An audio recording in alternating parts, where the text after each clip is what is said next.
Жұмбақ жігіт. Махаббаттың маңыздылығы мәңгі есіңде қалса, мәнсіз махаббат өз қалауыңа қарамай пайда болып жөніне кететіндей. Қалай десек те, осы махаббаттың түрі-түрін оқуға түскелі бері көріп біліп жүрміз.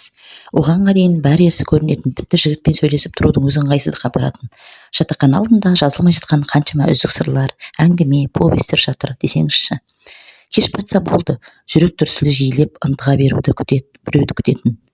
Ол келе ме, келмей ме, онда жұмыс жоқ, толассыз сезіммен сағына күтесің. Сондай кезде тосқан адамың емес, күтпеген серісмақтар келсе, әлгі сезімің астан-кестен шығады. Көктемнің күлімдеген күндерінің бірі, студент атаулы ғашықтық ауруына шалдығып, бірін-бірі іздеп шарқ ұратын сәтте, мен де ауру хал кешіп беймаза күйге түстім. Оның үстінде бөлмедегі қыздардың жігіттері келіп қыдырыстап кеткенде, елесім мен қиял құшағына тұншыға жататынмын.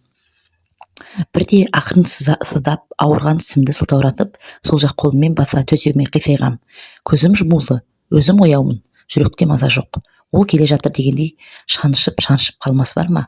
Сол арада есік қағылды да, кезекші қыз ішке жартылай еніп, айнаны сыртқа шақырды деді. Басымды көтеруге болмайды, өткені тісім ауырып жатып қалған адаммын. Жанар, сен шықшы, айна әзір ғана ұйықтады ғой, демалсын деді, үнемі қамқоршы болып жүретін құрбым Әсел. Кім келді екен? Қанат болса барамын деп айтқым-ақ келді. Жанар бөлмеден тез шығып кеткен. Білдірмесе болды, ауырып жатыр немесе жоқ деп дей салуы да мүмкін ғой. Жанардан хабар күтіп жатқанда терезе тақылдады. Әсел, Қанаттар келіп тұр, айнаны оятшы. Ұйықтасын да деген Әсел жауабына шыдамай қозғалақтап қалғанмын. Айна тұр, Қанат келіпті деді Жанар. Бәлкім сезген болар ояу жатқанымды.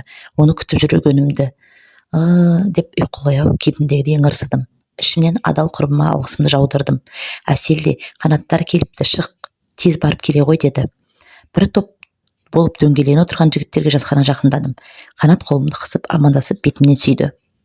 Өзі мәз, достар да күлім-күлім етеді. Бәрі тербеле ырғалы ән айтуда. Біраз отырғанымыз еді, Қанат қолын созып ортадан алып кетті. Бұлар не дер екен дегендей, ағаштарда көктемнің сырлы кейпі де құлақтарын түрді. Үнсіз түсініп асықпай келеміз. Жатақхана алдындағы жалғыз биік терек түбі әзірге бізге ғана пана.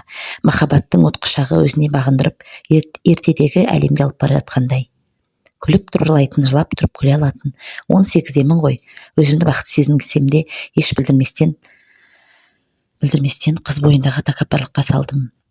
Есік жабылуға 15 минут қалды деп мазасыздандым. Туған күнге бармасаң да, бірақ сағат жатақхана алдында жүрейікші, сөйлесейікші деп өтінді ол. Жауап қатуға дәтім жетпей үнсіз тұра бердім. Үнсіздік арқылы оның әр демінің, әр дірілін сезіндім.